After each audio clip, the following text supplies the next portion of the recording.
بسم الله الرحمن الرحيم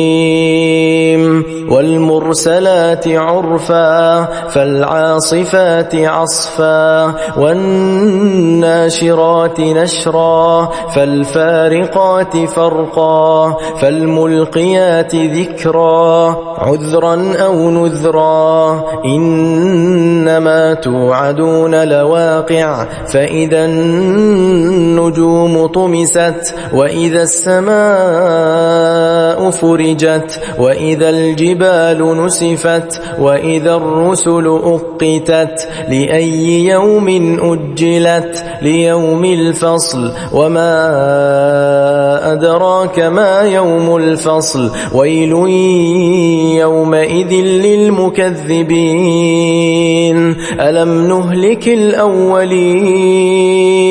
ثم نتبعهم الآخرين كذلك نفعل بالمجرمين ويل يومئذ للمكذبين ألم نخلقكم من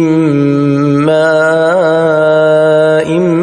مهين فجعلناه في قرار مكين إلى قدر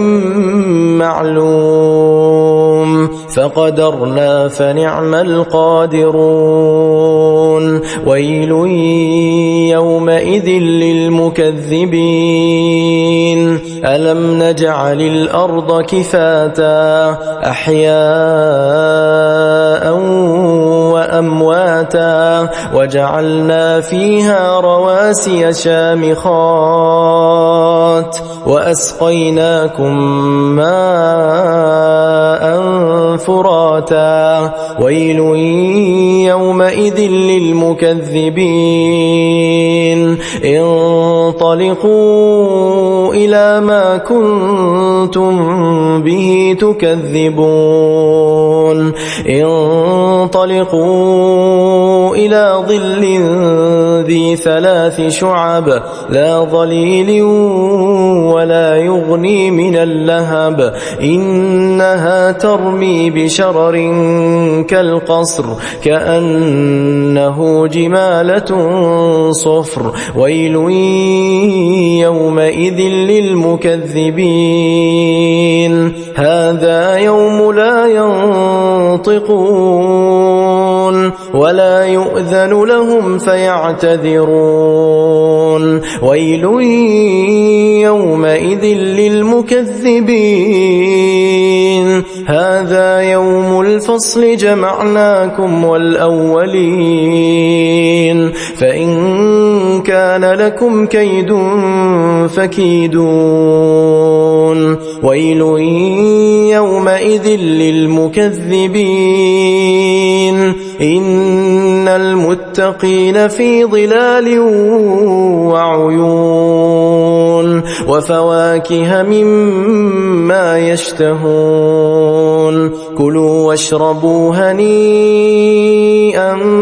بما كنتم تعملون إنا كذلك نجزي المحسنين